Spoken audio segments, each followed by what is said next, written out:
By the end of this video, you will understand why this video is causing a lot of controversy and why many prominent men in Nigeria are reacting aggressively to it.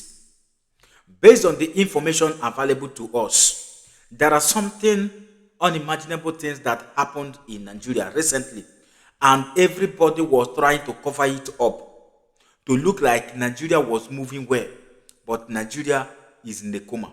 So please, I'm urging you never to miss this video before anything. Just sit and comport yourself. Let's see why this video is trending globally. You will see the reason why we are advocating for the total disintegration of this country called Nigeria. What are we waiting for? Let's watch the video. Don't go anywhere. The facts are undeniable. The attacks on Christians in Nigeria are targeted, religiously motivated, and have been getting worse over the past year. Open Doors recently found that nearly 3,500 Christians were targeted and killed for their faith in Nigeria in 2025, an increase from the previous year. Sadly, mass killings, abductions, and the destruction of churches have continued this year into 2026, leaving families devastated and communities living in fear. In mid-January, a large-scale kidnapping took place in the northern Nigerian state of Kaduna. Armed Fulani jihadists riding motorcycles stormed several church services on a Sunday morning, targeting Christians as they worshipped. They forced congregants at gunpoint into the surrounding bush. Hundreds of people were reportedly seized in the chaos, including children. While the local Nigerian government initially denied this atrocity, church leaders and officials later said that well over 150 worshipers were kidnapped in the incident. Some hostages were freed or escaped, but many remained missing for weeks until all were thankfully released in early February. Tragedies like this remind us that international pressure has never been more vital. The world has woken up to the severity of the crisis for Christians in Nigeria, and action is needed now to translate this into real change. That's why recent action from the U.S. Congress is so important.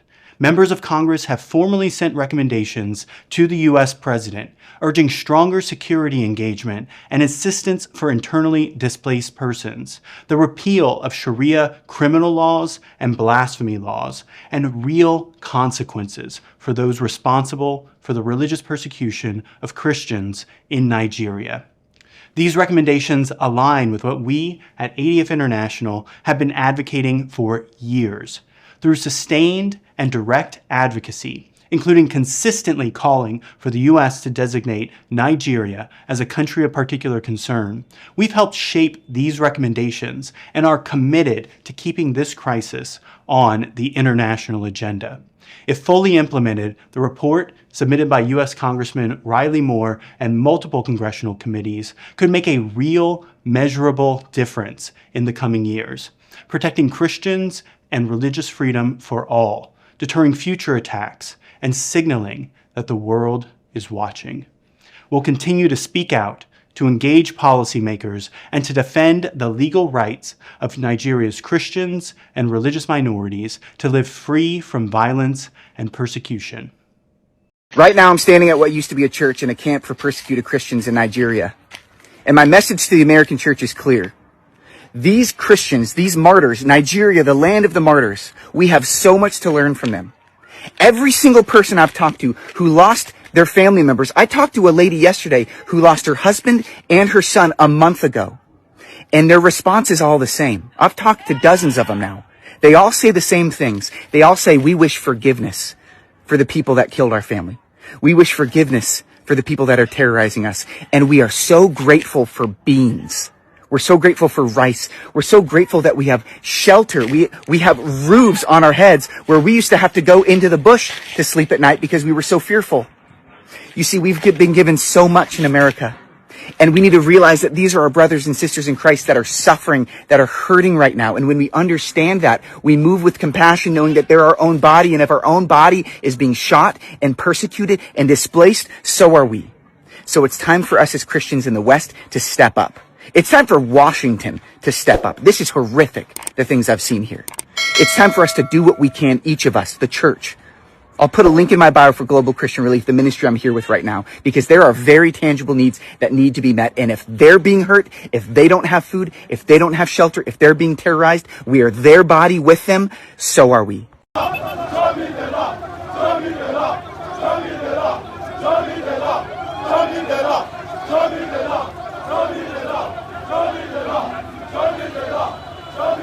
God bless you. God bless you.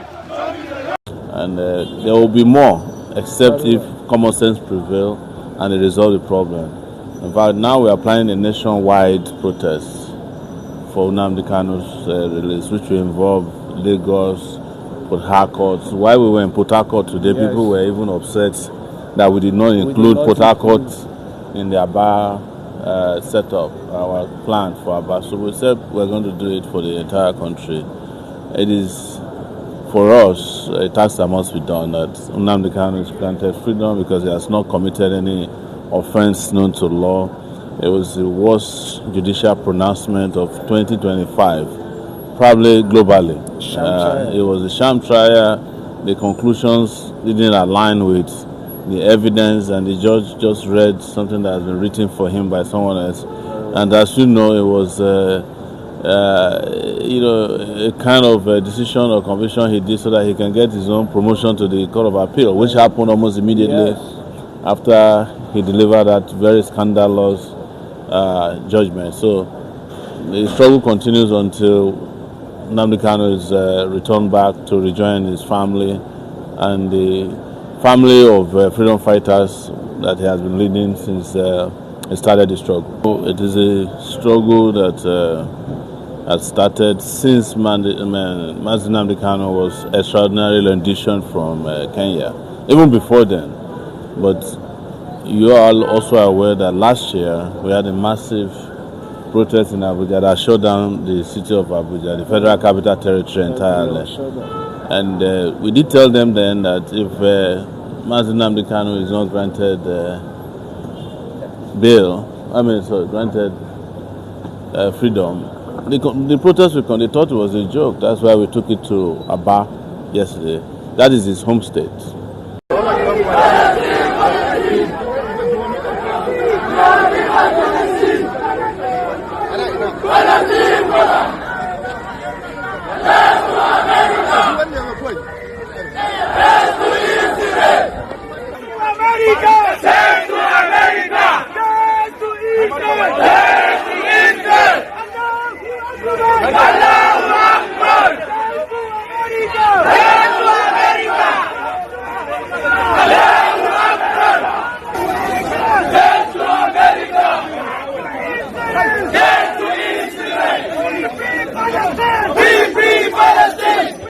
You see, indeed, there's a need for us to break the glass ceilings with a view to plucking some low-hanging fruits within the circles of security in this country. If our President he's late now. Yes, may his soul rest in peace. If our President Bola Tinubu, honestly and sincerely, first and foremost, I would have sacked the National Security Advisor because, for very obvious reasons, he has failed. Even the security architecture itself has failed. If somebody is failing exams, will he continue graduating up to the time that he reaches PhD? No. If he fails, let him go. Looks like we don't have that in our... We don't think about removing people when things are not working well. You see, that's our major albatross. Now, secondly, for me, there are some fundamental steps to take. One, why are we not using technology? He talked about surveillance to drone surveillance. Apart from even drone surveillance, assuming without conceding that our military is equipped with state-of-art materials, is it not possible, or don't they have, let's say, a surveillance camera that could capture around, the vicinity of the military control situation in those areas? Particularly for the base. Yes, for the base is about 5 kilometers. So that every time from morning, 24 hours, we'll have officers that will be monitoring, and it will be pendulum. looking at all the bushes, seeing whoever will come in, because the governor of Zamfara, Dauda Lawal, told us not long ago that in his office, he's seen almost everywhere. He said that. So for God's sake, can't we use money to be able to look at, get the technological input to have a satellite on the vicinity? Secondly, these terrorists, for a very long time, they have been capturing people, going into the villages with people and then collecting ransom. For God's sake, ransom are being paid. The security, they know. Don't they have this technological pin that they could put into the money to be able to track these people wherever?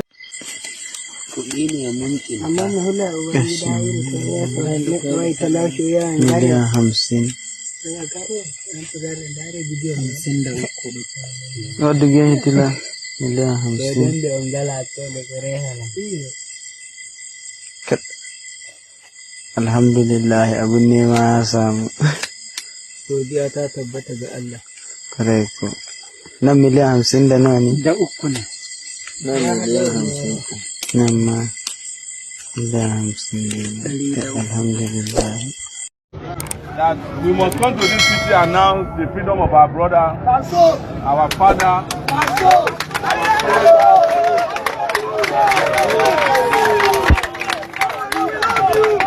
and our leader,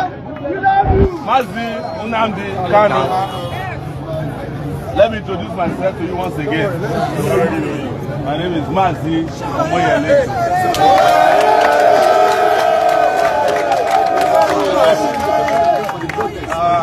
My title is only justice. Yes. I'm only for justice. Yes. I don't care whether you are Igbo, Yoruba, Hausa, or you don't even get tribe at all. Nigeria cannot thrive when one tribe is treated different from the other. Yes. Yes. When some people can practice terrorism openly and be getting government patronage, while some people cannot ask for their own freedom without getting killed. The number of soldiers today that is in Aba, if they put it in Zamfara, there will be no terrorism. If they put them for Sokoto, bandits for no day. If they put them for Kwara, Lakurawa for no day. If they put them for Bini, kidnappers for no day. But the truth is that they have continued to fight the civil war as a cold war. And I am not here to sugarcoat anything or anybody. Nnamdi Kanu must be free. Whether they like it or not.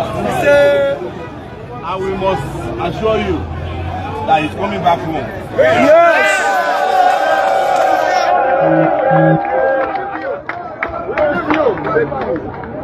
I've never done something like this that did not work. Yes. Yes. And this one will not be different. Yes. And we believe and we trust him as well that he will never disappoint us. Yes. Yes. Let me tell you, the reason they have not accepted to release him is that he has not relinquished his struggle. Yes. He has never went into any agreement with them that he will abandon the struggle. Yes. Yes. The reason why Nelson Mandela spent 27 years in prison. Yes. So this one is nothing. You people, you know that I also went to prison in 2019. Yes. Yes. In fact, October, we went to prison together. Yes. With 5 months. Yes. Feeling better. Refreshed. The people that sent us to prison, they themselves are now in prison. Yes. Yes. Yes.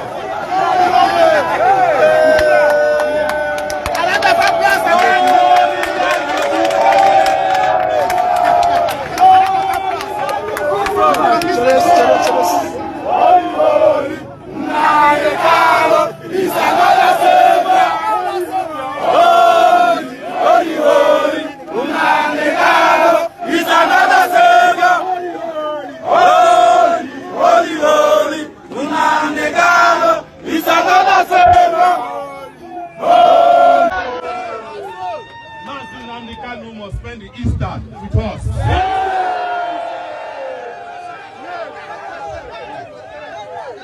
He has suffered enough, but he understands it, and that's why I'm always proud of him. Because he says all the time, listen to this, for a freedom fighter, there are 3 places of abode. The first is prison. Second is exile. The worst is graveyard.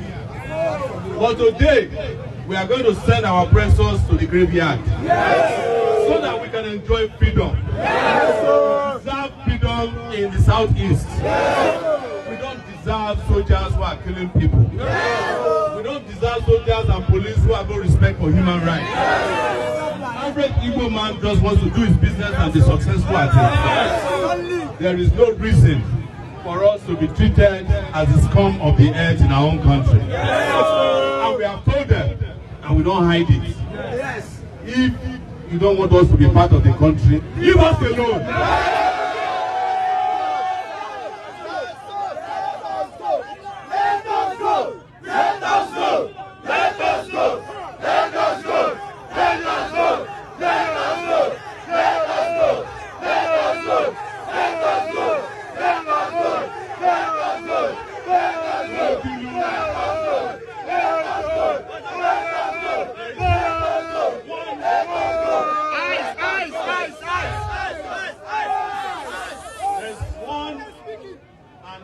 One way of guaranteeing this marriage that Lord will God put together.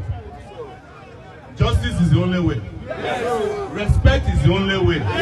Fundamental human rights is the only way. Equality is the only way. Equity is the only way. Somebody cannot be a terrorist in Sokoto and you lay red carpet for them. And you call the freedom fighters of the Southeasterners a terrorist. Whereas you are sending money to terrorists. As we speak, terrorists are on TikTok in Nigeria. They are doing giveaway. Bandits are hugging soldiers. They are calling it understanding. Kidnappers have taken over the country. But the people who are only asking for justice using their fists have become the enemy of our country. We shall never like that to continue.